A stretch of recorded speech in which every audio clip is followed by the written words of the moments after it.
के अंदर निष्पक्ष और पारदर्शी तरीके से चयन की प्रक्रिया आज एक नए उत्तर प्रदेश की तस्वीर को हम सबके सामने प्रस्तुत करती है और उसका उदाहरण चिकित्सा स्वास्थ्य और चिकित्सा शिक्षा विभाग भी हम सबके सामने है। पिछले 8-8.5 वर्ष के अंदर एक लंबी छलांग लगाने में विभाग ने सफलता प्राप्त की है। हर एक क्षेत्र में कुछ न कुछ नया परिवर्तन करके दिखाया है। ये परिवर्तन प्रधानमंत्री मोदी जी के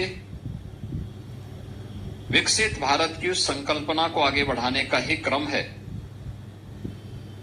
जिसमें स्वास्थ्य के क्षेत्र में, शिक्षा के क्षेत्र में, कृषि विकास और जल संसाधन के क्षेत्र में, रोजगार और स्किल डेवलपमेंट के लिए या फिर आज के इस नए युग के अनुरूप इमर्जिंग टेक्नोलॉजी को लेकर के कैसे आम जनमानस के जीवन में परिवर्तन लाया जा सकता है, इन सब बातों को लेकर के अगर आप देखेंगे तो स्वास्थ्य भी उस व्यवस्था का एक प्रमुख घटक है। एक स्वस्थ व्यक्ति ही स्वस्थ समाज के निर्माण में योगदान दे सकता है। एक स्वस्थ व्यक्ति ही सशक्त समाज और समर्थ राष्ट्र के निर्माण में अपनी भूमिका का निर्वहन कर सकता है। जब व्यक्ति ही स्वस्थ नहीं तो व्यवस्था कैसे स्वस्थ होगी, और जब व्यवस्था ही अस्वस्थ हो जाएगी तो उसके सारे पिलर अपने आप ही ध्वस्त होते हुए दिखाई देंगे। और यही सब कुछ होता था। 2017 के पहले व्यवस्था में यही एक घुन लग चुका था तो उसे अंदर ही अंदर खोखला किया जा रहा था। उसकी समस्या का समाधान करने के साथ ही उत्तर प्रदेश को उसके अनुरूप बनाने के लिए प्रधानमंत्री मोदी जी ने जो विजन दिया, उनके विजनरी लीडरशिप में उत्तर प्रदेश ने उन सभी मानकों को प्राप्त करते हुए आगे बढ़ने का जो निर्णय लिया, परिणाम है 8-8.5 वर्ष के अंदर हम लोग 8.5 लाख से ऊपर नौजवानों को उत्तर प्रदेश की सरकारी सेवा में विभिन्न विभागों में, पुलिस में, शिक्षा में, स्वास्थ्य में, इंफ्रास्ट्रक्चर के लिए समर्पित विभागों में, कृषि और जल संसाधन से जुड़े हुए विभागों में सरकारी सेवा में लेने में सफल हुए हैं। एक पारदर्शी और निष्पक्ष भर्ती की प्रक्रिया का परिणाम है कि आज ये प्रक्रिया एक समय से पूरी होती है और समय पे संपन्न भी होती है। अगर मैं केवल पुलिस की भर्ती की बात करता हूं, पिछले 8 वर्षों में हम लोगों ने 2,19,000 पुलिस कार्मिकों की भर्ती सफलतापूर्वक की है, जो उत्तर प्रदेश के अंदर अपनी सेवाएं दे रहे हैं। आप सोचो कि 2,19,000 पुलिस की भर्ती केवल इन 8 वर्षों के अंदर संपन्न हुई है, जिसमें से अभी हाल ही में 60,200 से अधिक पुलिस कार्मिकों की भर्ती भी संपन्न हुई। मुझे याद है जब पहली बार हम लोगों ने पुलिस की भर्ती करनी प्रारंभ की थी। जगह खाली थी, लेकिन हम लोगों को ट्रेनिंग करने की समस्याएं खड़ी हुई थी। भर्ती हमने 50,000 की निकाली, भर्ती किए तो हमारे पास ट्रेनिंग सेंटर नहीं थे। हमने जब रिव्यू किया तो पता लगा केवल 3,000 पुलिस कार्मिकों की ट्रेनिंग एक साथ हो सकती है, इससे ज्यादा नहीं। हमने मिलिट्री, पैरामिलिट्री, अन्य राज्यों के ट्रेनिंग सेंटर लिए, तब किसी प्रकार से उस ट्रेनिंग को हम पूरा कर पाए थे। और इस बार हमने 60,200 पुलिस कार्मिकों की भर्ती की। आरक्षी पुलिस की इस भर्ती में 60,244 भर्ती की प्रक्रिया को संपन्न करने के बाद आज उत्तर प्रदेश के ही ट्रेनिंग सेंटर में सभी नौजवान अपनी ट्रेनिंग ले रहे हैं और बेहतरीन सुविधा हम लोगों ने वहीं पर उनको दे करके उत्तर प्रदेश के अंदर इंफ्रास्ट्रक्चर को इस रूप में आगे बढ़ाया है। कहां 3,000 की ट्रेनिंग नहीं हो पाती थी, आज 60,000 से ज्यादा उत्तर प्रदेश के नौजवान उत्तर प्रदेश में ही ट्रेनिंग ले रहे हैं। भर्ती की प्रक्रिया में भी ऐसे ही होता था। और किस प्रकार की भर्तियां होती थी? हमें बहुत सारी भर्तियों को उस समय सीबीआई को देना पड़ा था। इस समय आप देख रहे होंगे, एक व्यक्ति 8-8 जगह में नाम लिखा करके पैसा लिए जा रहा था। वो तो जब जांच में सामने आया तब पता लग रहा है ये कौन लोग हैं। ये वही लोग हैं जो एक परिवार के लोग पैसा लेकर के और ये भर्ती करते थे और उत्तर प्रदेश की जनता को इस प्रकार के लूटते थे, जो लूट आज उस रूप में देखने को मिली। वो भर्ती 2016 की भर्ती है वो, और जांच करवाई थी हम लोगों ने। चल रही है जांच अभी। वो जांच समय पे हो जाएगी तो बहुत सारे ऐसे महाभारत के रिश्ते अब बाकी का जीवन जेल में ही बिताने के लिए मजबूर होंगे, क्योंकि उनके कारनामे ऐसे थे कि वे कारनामे उत्तर प्रदेश को लगातार धरातल की ओर लेके जा रहे थे। विकास की बुलंदियों को छूने की बजाय उसको गर्त की ओर धकेलने में सहायक हो रहे थे, और यही होता था। ये उत्तर प्रदेश जिस पर प्रकृति और परमात्मा की असीम कृपा है, और उत्तर प्रदेश को बीमारू बना दिया। जब प्रदेशी बीमारू हो गया तो नागरिकों की क्या हाल होते रहे होंगे। पहचान का संकट खड़ा हो गया। नौजवान को नौकरी नहीं, नौजवान को नौकरी नहीं, बेटी सुरक्षित नहीं, व्यापारी असहाय रहता था, किसान आत्महत्या करने के लिए मजबूर होता था। यहां पर परंपरागत उद्यम बंदी की कगार की ओर जा रहे थे। चारों ओर अव्यवस्था थी, अराजकता का सा वातावरण था। कोई भी पर्व और त्योहार आता था उससे पहले दंगे शुरू हो जाते थे। पर्व और त्योहार उत्साह और उमंग के लिए होते हैं, सामाजिक सद्भाव के लिए होते हैं, लेकिन उत्तर प्रदेश में उल्टा होता था। लेकिन आज पिछले 8 वर्ष में कोई भी व्यक्ति हो, कोई भी समुदाय हो, कोई भी जनपद हो, पर्व और त्योहार के एक मानक है, एक स्टैंडर्ड है। उस स्टैंडर्ड के अनुसार ही लोग उत्साह और उमंग के साथ उन आयोजनों में भागीदार बनते हैं। सामाजिक सौहार्द भी है। इस सामाजिक सौहार्द राष्ट्रीय एकता को भी संबल देता है। हर एक व्यक्ति के मन में एक नया उत्साह है, उमंग है, और केवल यह उत्साह और उमंग अब केवल पर्व और त्योहारों के लिए ही नहीं है। यह उत्तर प्रदेश के विकास का एक जज्बा लेकर के उसे आगे बढ़ाने में भी बड़ी भूमिका का निर्वहन कर रहा है, और हर एक विभाग ने अपने स्तर पर कार्य करना प्रारंभ किया। यही परिणाम है। इस उत्तर प्रदेश की अर्थव्यवस्था आज से 8 वर्ष पहले, यानी 70 वर्षों में हम लोग केवल 13 लाख करोड़ तक पहुंचे थे। आज वह उत्तर प्रदेश इस वित्तीय वर्ष के अंत तक 35 लाख करोड़ की एक अर्थव्यवस्था बनने जा रही है।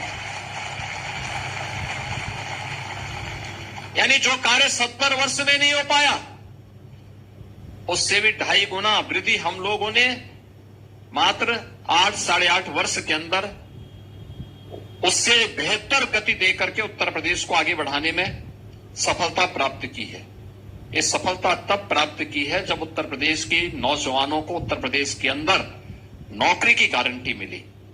निष्पक्ष और पारदर्शी तरीके से भर्ती की प्रक्रिया जब संपन्न हुई, तब ये परिणाम हम सबके सामने आते हुए दिखाई दिए। मैं यहां पर जब चिकित्सा शिक्षा और चिकित्सा स्वास्थ्य की बात कर रहा हूं, आपने देखा होगा इसी सभागार में हम लोगों ने इससे पहले स्वास्थ्य विभाग की 1354 स्टाफ नर्स की भर्ती भी सफलतापूर्वक संपन्न की थी। स्वास्थ्य विभाग के 7182 एएनएम भी सफलतापूर्वक भर्ती करके उन्हें नियुक्ति पत्र यहीं पे वितरित किया था। 1102 स्पेशलिस्ट चिकित्सकों की भी भर्ती की प्रक्रिया करने के बाद उन्हें नियुक्ति पत्र वितरण का कार्य भी किया गया। चिकित्सा शिक्षा विभाग के 278 जो एसोसिएट प्रोफेसर थे, उनकी भी भर्ती की प्रक्रिया को संपन्न किया और उत्तर प्रदेश के जो हमारे बड़े बड़े चिकित्सा संस्थान हैं, उनके लिए 2142 स्टाफ नर्स की भी भर्ती की प्रक्रिया को सफलतापूर्वक अकेले एक विभाग के स्तर पर इतनी भर्ती की प्रक्रिया संपन्न हुई, जिन्हें नियुक्ति पत्र देकर के आज वे उत्तर प्रदेश के विकास में अपना योगदान दे रहे हैं। यही उत्तर प्रदेश है जिसके बारे में डिप्टी सीएम श्री ब्रजेश पाठक जी कह रहे थे कि उत्तर प्रदेश में गवर्नमेंट मेडिकल कॉलेजेस 17, जनपद हैं 75, आबादी उस समय 20 करोड़, आज वो 25 करोड़ के आसपास, लेकिन मेडिकल कॉलेज 17 थे। आज उत्तर प्रदेश के अंदर सरकारी और निजी क्षेत्र को मिलाकर के देखेंगे तो जो पहले 40 मेडिकल कॉलेजेस थे, जिसको बनने में 100 साल से ज्यादा लगे थे, आज उसी उत्तर प्रदेश में हम लोगों ने पिछले 8-8.5 वर्ष में मेडिकल कॉलेजेस की संख्या बढ़ा करके 80 पर हम पहुंचाने में सफल हुए हैं। और आज 1 डिस्ट्रिक्ट 1 मेडिकल कॉलेज या उत्तर प्रदेश की पहचान बन रही है। मेडिकल कॉलेज बनेगा तो केवल मेडिकल कॉलेज एडमिशन ही नहीं होते हैं, उसमें मेडिकल के प्रोफेसर भी, एसोसिएट प्रोफेसर भी, असिस्टेंट प्रोफेसर भी, उसमें अन्य क्लिनिकल स्टाफ भी, उसमें स्टाफ नर्स भी, फार्मासिस्ट भी, टेक्नीशियंस भी, इन सब की भी भर्ती होती है। इस सभी भर्ती की प्रक्रिया के साथ जोड़ करके उन सबको भी नौकरी दी गई। वह भी उसके साथ उन्हें वहां पर हर एक मेडिकल कॉलेजेस में बड़े पैमाने पे ये सभी पद देने के साथ वहां भर्ती की प्रक्रिया को भी उसी रूप में आगे बढ़ाने का कार्य किया गया। परिणाम है कि आज जनपद स्तर पर लोगों को सुविधाएं मिलनी प्रारंभ हुई। पहले आपको किसी भी हॉस्पिटल में आप जाते थे तो हॉस्पिटल बंद मिलता था, दवा नहीं मिलती थी, डॉक्टर है तो दवा नहीं है, दवा है तो डॉक्टर नहीं है, अगर दवा और डॉक्टर उपलब्ध है तो बिजली नहीं है, कोई सुविधा नहीं मिल पाती थी।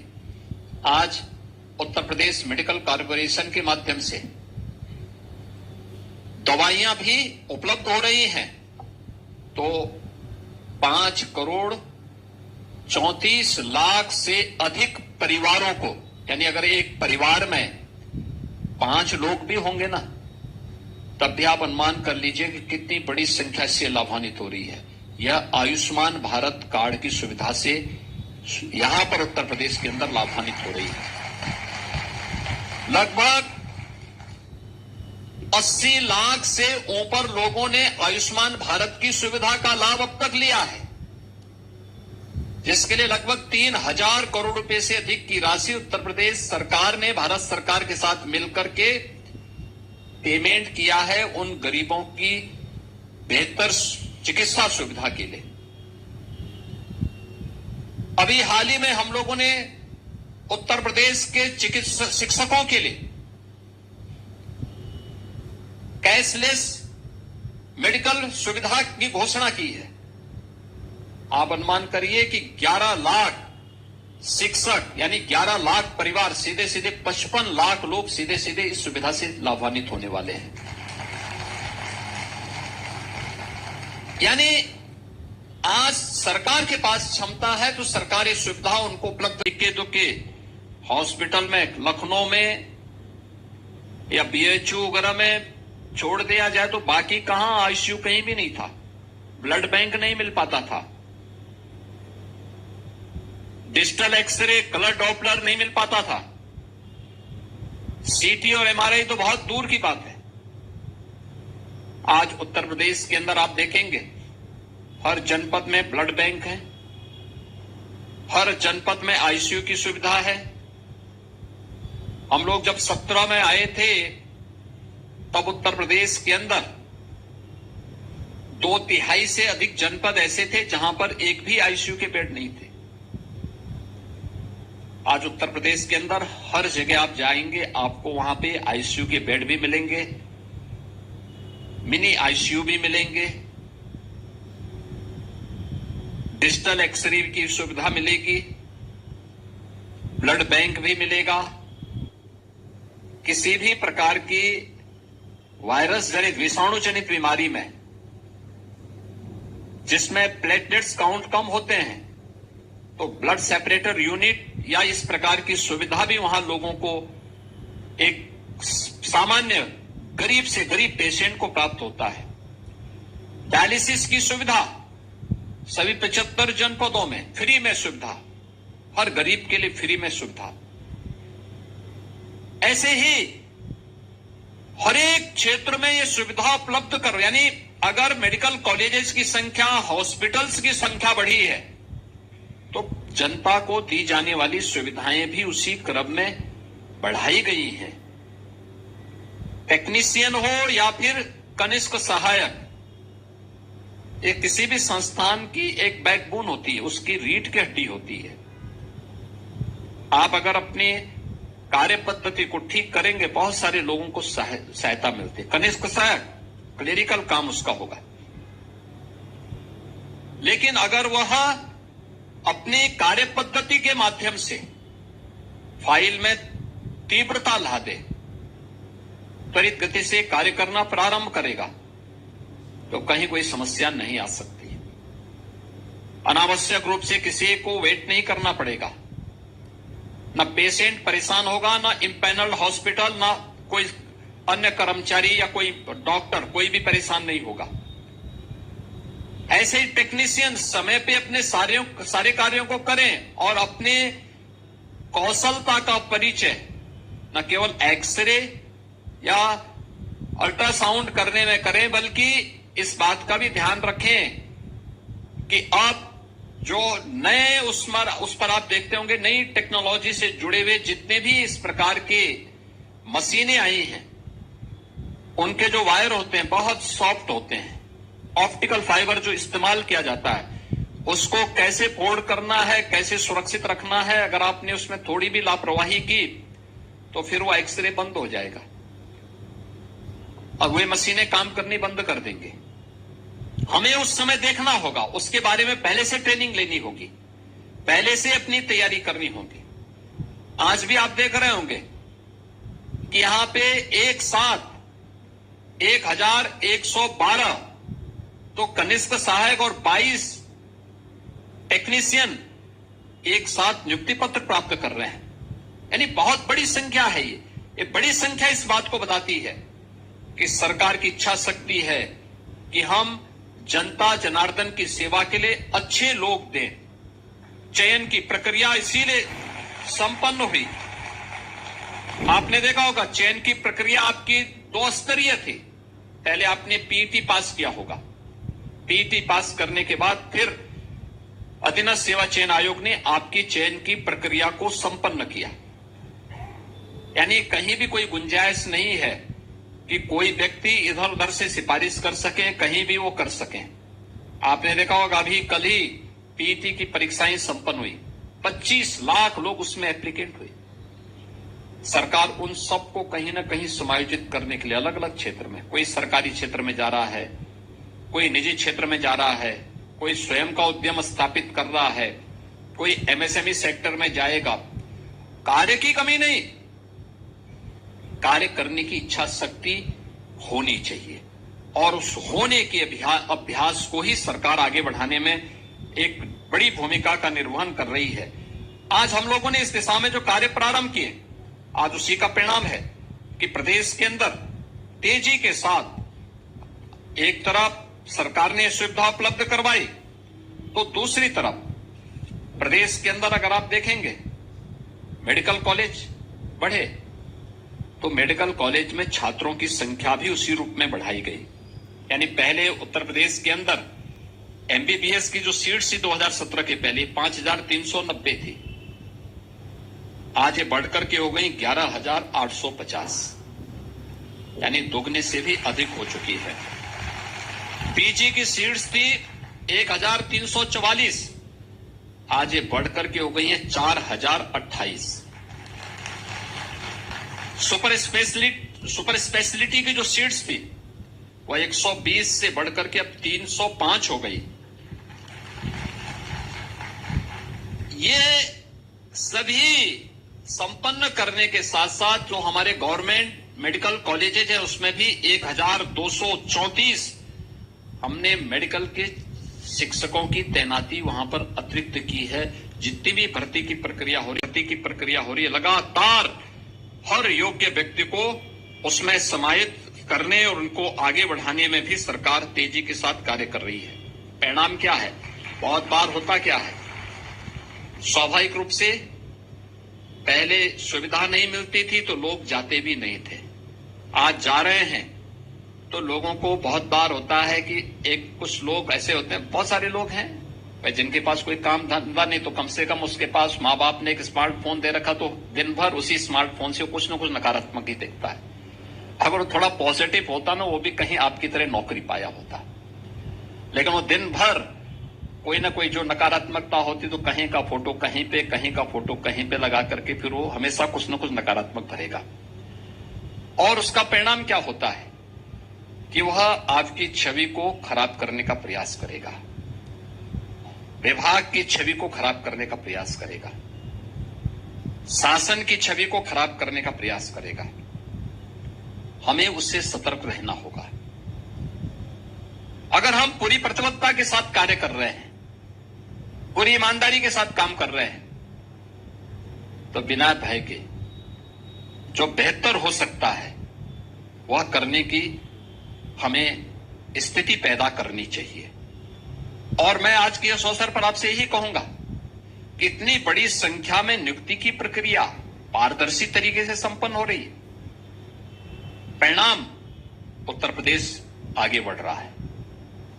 परिणाम यहां पे बहुत सारी ऐसी बीमारियां थी जो प्रदेश के अंदर इस सीजन में भय और दहशत का कारण बनती थी, आज भय और दहशत का कारण नहीं है। भय और दहशत का कारण नहीं, क्योंकि बीमारी समाप्त हो चुकी है, पूरी तरह उसको कंट्रोल कर दिया गया है। यही सीजन होते थे, इंसेफ्लाइटिस से, मलेरिया से, डेंगू से, कालाजार से, चिकनगुनिया से पूरा जनपद भरा पड़ा रहता था। लोग मरते थे, बड़े पैमाने पे मरते थे, कोई पूछता नहीं था।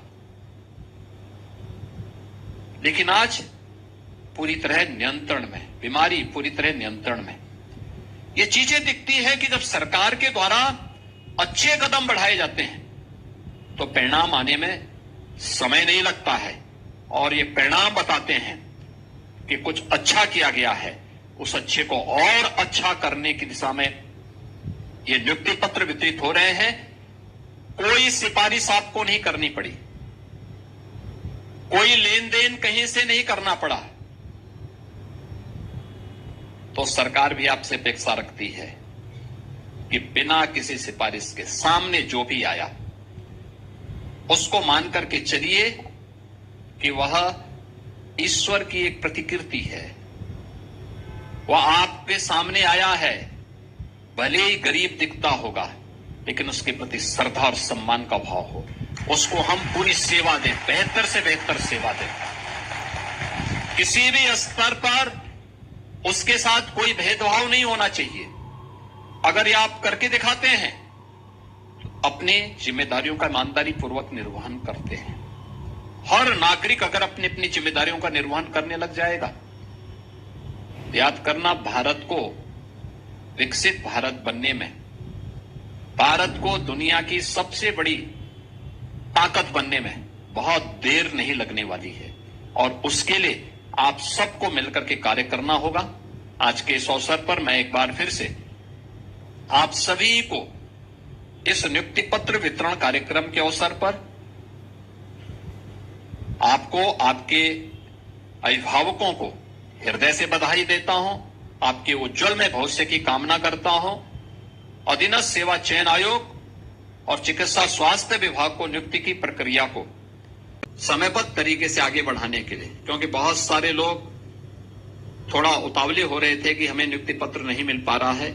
हमने कहा वेरिफिकेशन होने दीजिए, क्योंकि वेरिफिकेशन का परिणाम क्या होता है कि फिर एक ही व्यक्ति 8-8 जगह से वेतन आहरित नहीं कर सकता, बदनामी तो आप ही लोगों की होती है फिर। इसलिए उस वेरिफिकेशन की प्रक्रिया को संपन्न करने में थोड़ा समय लग जाता है।